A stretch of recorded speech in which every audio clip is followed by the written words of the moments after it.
Today is Thursday, November 10th, 2022. It's a little after 2 o'clock in the afternoon here on the East Coast of the United States. Our guest, of course, is well known to you, one of our super guests, Scott Ritter, whose experience in disarmament in the military and in intel is extraordinary, and who's one of our regular go-to people when discussing the conflagration in Ukraine. Scott, it's a pleasure. Welcome back. Thanks for having me. Sure. So the news lately is that Russian troops reportedly began pulling out of Ukraine's southern port city of Kherson yesterday. To make this even more weird and unusual, the decision by the Russian high command to pull out of Kherson was broadcast on Russian television without President Putin involved. So I don't know if this is some sort of a trap, some sort of a propaganda move, or some serious defeat by the Russians. And if the last of those three, why in God's name did they broadcast live their decision to address it? So I'll throw you the ball on all three of those issues, Scott. Well, thank you. Well, first of all, let's just start. Back on October 14th, the Russians announced that they had appointed a singular commander, this General Armageddon, General Serdevakin, as the sole commander of the special military operation. And he gave a press conference 2 days later, on October 16th, where he said, look, the situation in Kherson is tense, difficult. And what he meant was just that. It was tense and difficult. The Russians, if you recall, we've been talking about this, had insufficient forces to the task. They had their forces thinly spread along a 1,200 kilometer line, and the Ukrainians were able to successfully exploit that in Kharkiv, and they were launching attacks against Kherson. The Russians consolidated their defenses and were successfully repelling. I mean, one of the interesting things in the midst of this talk about a Russian defeat, the statistics that the Russians put out, they said in the last month, Ukraine has lost 12,000 men trying to attack Kherson. The Russian lines have held.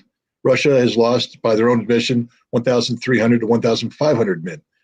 Okay, let's put up a map of Kherson, and you can talk us through what the map shows. Gary, if you have the map, please. Okay, so as I understand it, the gray area is Ukraine-occupied Ukraine. The dirt or red area is Russian-occupied Ukraine. If you look where the red arrows are pointing, you see Kherson. Now, the area north of the river, you told me, is about a quarter. The red area, the red brownish area north of the river, you told me is about a quarter the size of the state of New Jersey, just to give our viewers a handle on what we're looking at. So what do the red arrows show? And is that a brown reddish area north of the river now all gray? Have the Russians left it? No, the Russians haven't left yet. What happened on October 16th is the General Armageddon ordered the evacuation of all civilians in this area here that we talk about being the size roughly of a quarter of New Jersey, northern New Jersey, and he ordered them evacuate for a couple of reasons. One, he anticipated that there was going to be heavy fighting, and it's the duty and responsibility of any military commander to remove civilians from any potential conflict zone. That's what international law requires.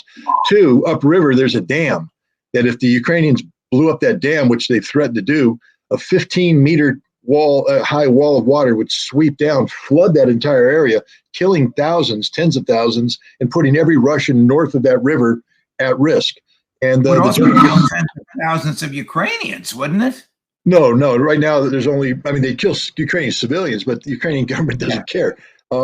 And so no commander faced with that threat would sit there and say, it's a good idea to leave my troops in harm's way. The other issue is, the Ukrainians have used this new HIMARS and M777 artillery to good effect. They've taken out the bridges crossing the river, command and control logistics. The Russians are holding the ground. And as I said, they're killing a lot of Ukrainians, but their logistics have become very difficult to sustain. And then when you're dealing with artillery warfare, you need ammunition to be brought in on a reliable basis.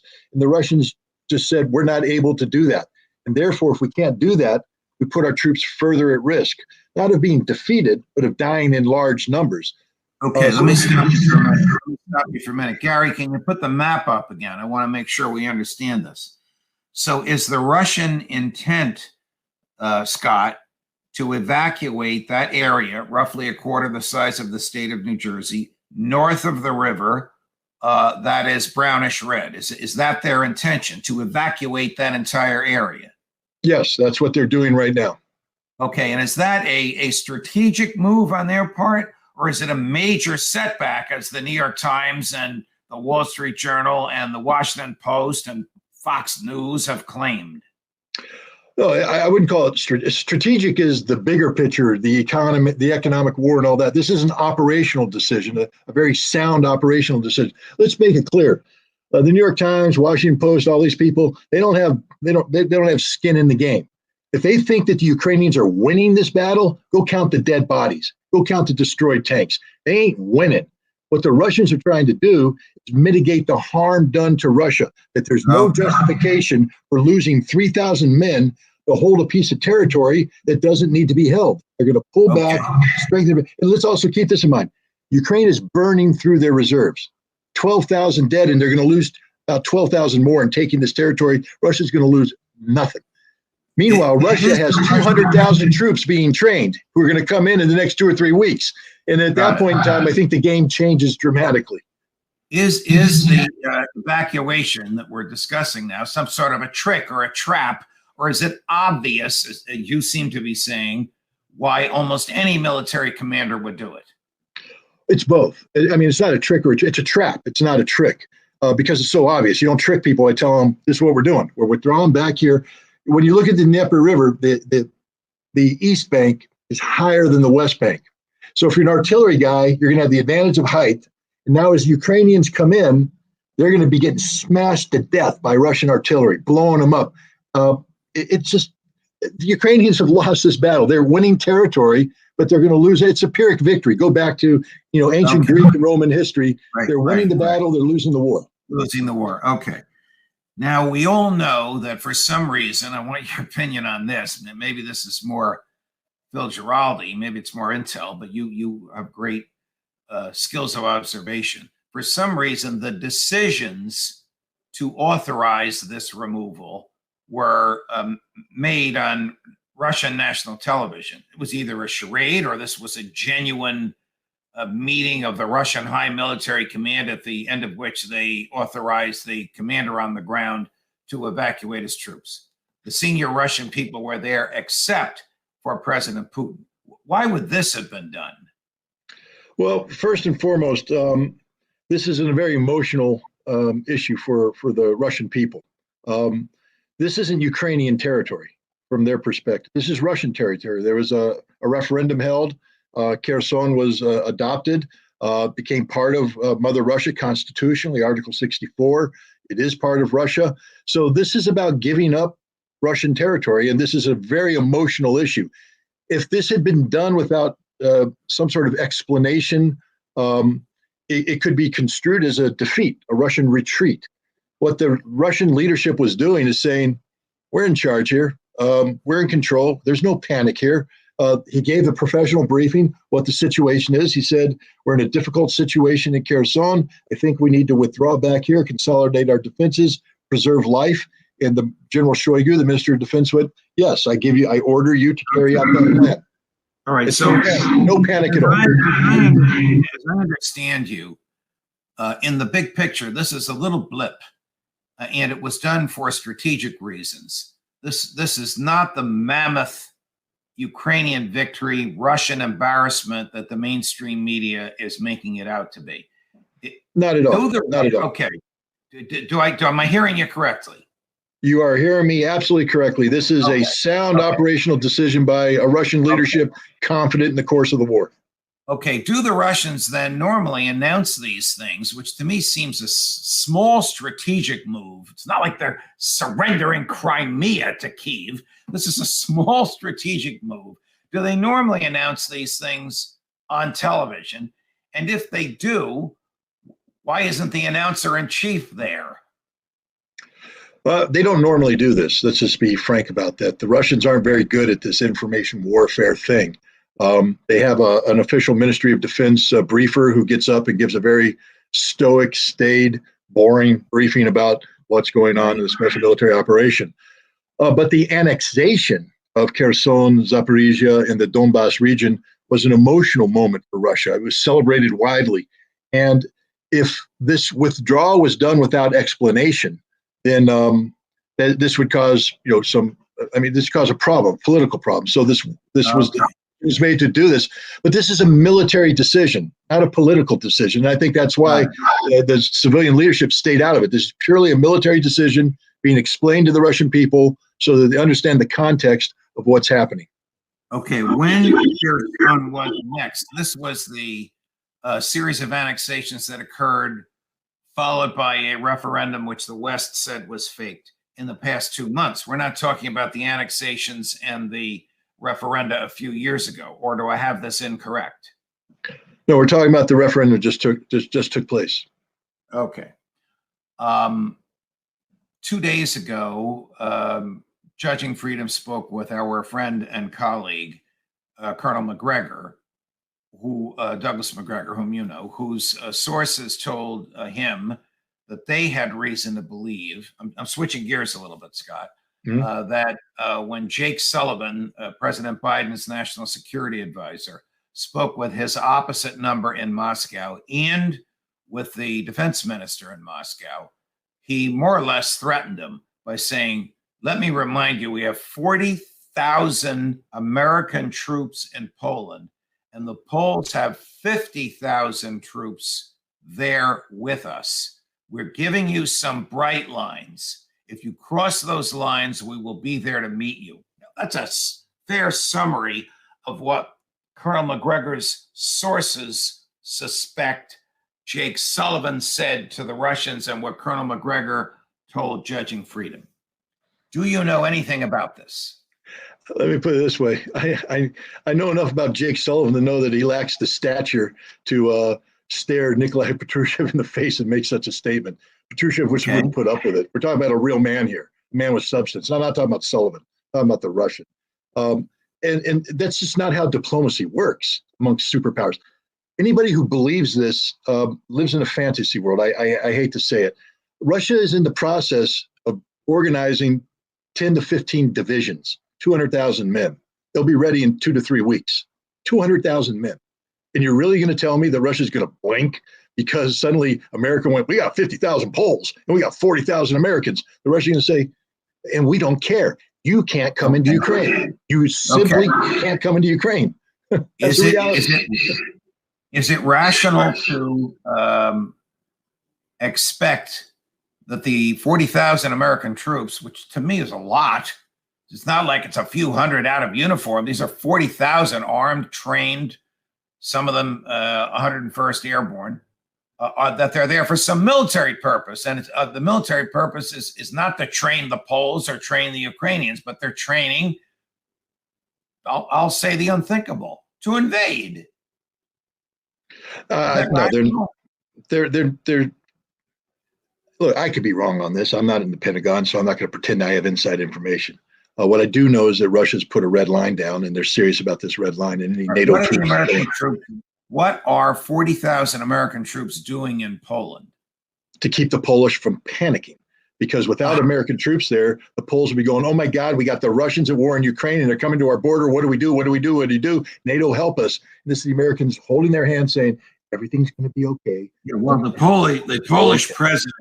Polish president makes Lindsey Graham sound like Ron Paul. I mean, the Polish president is saying invade and take back Crimea. The Polish president is reckless in his words. I don't know if the president of Poland, I don't know their hierarchy, is the commander in chief, but if he is, then that is a legitimate fear. The 50,000 Polish troops with nothing to do and motivated by fear might do something if the American troops were not there to restrain them. It does sound to me unusual, though, that we would deploy 40,000 combat troops to restrain 50,000 combat troops of a NATO ally. Am I understanding you correctly, Scott?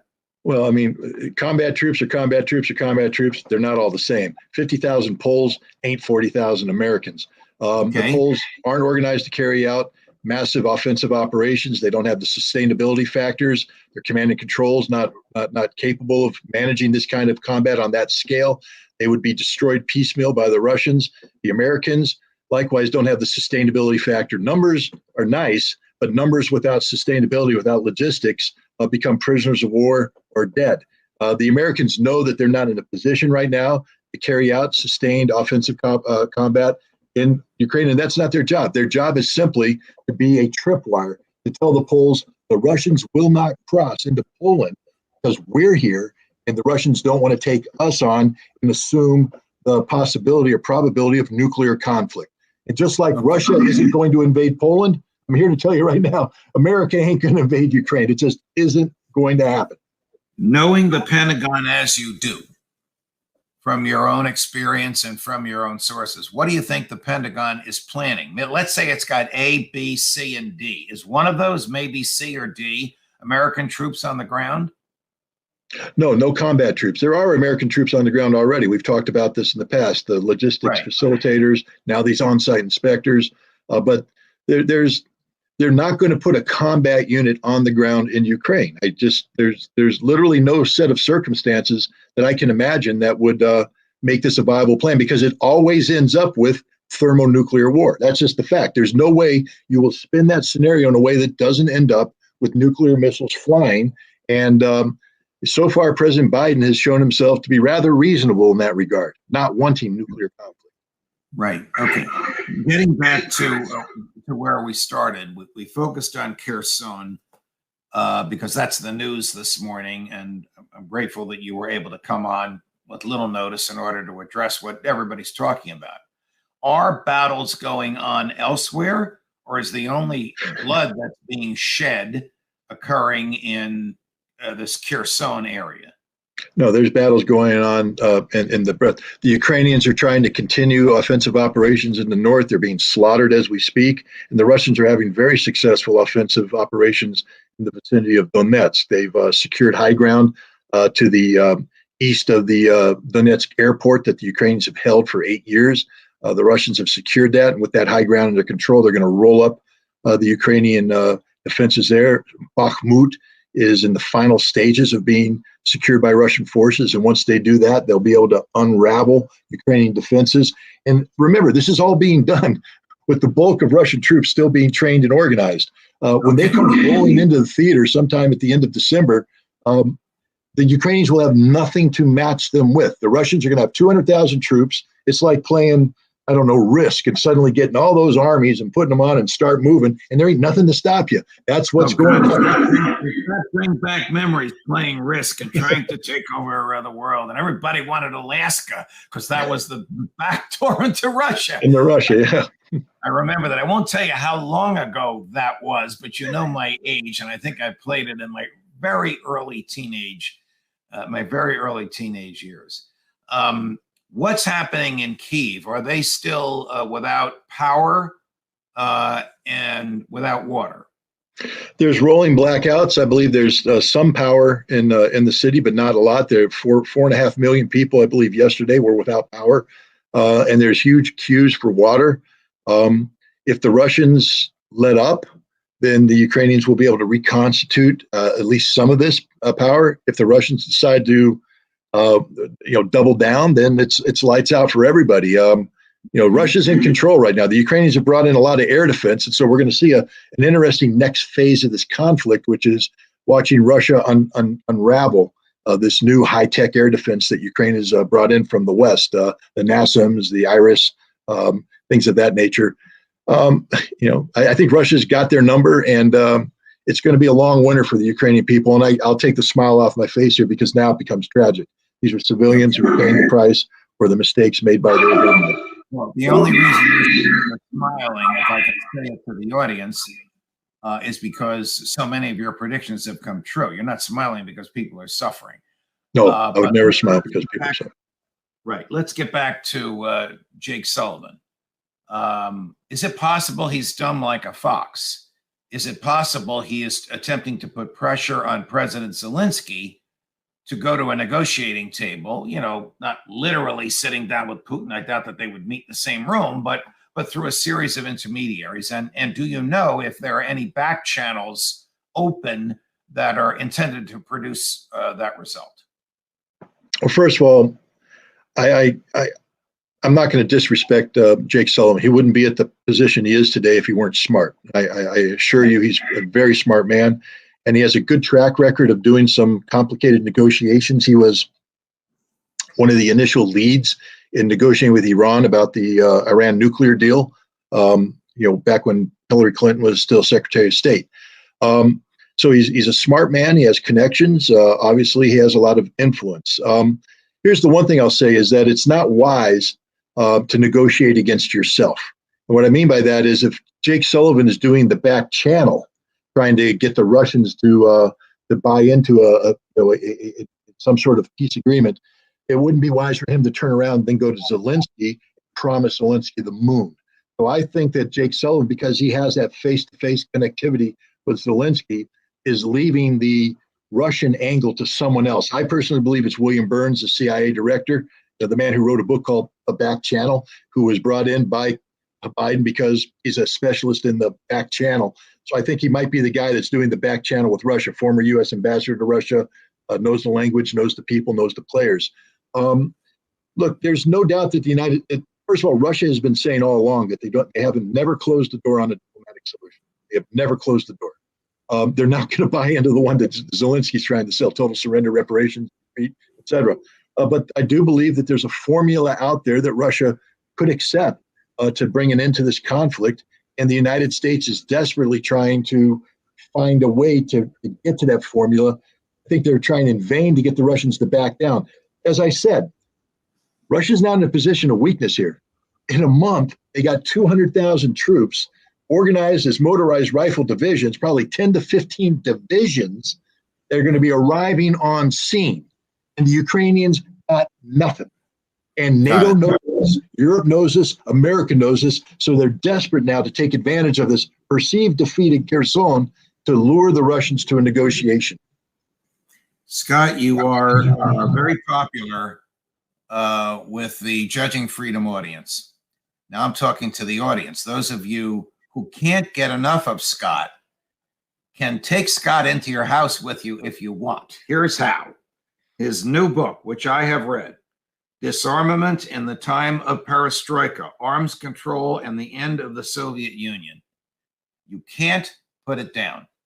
Scott, congratulations on the new book, and I hope those of you who appreciate all the good work that Scott does for all of us will take time to take a look at this wonderful compilation of a courageous American patriot.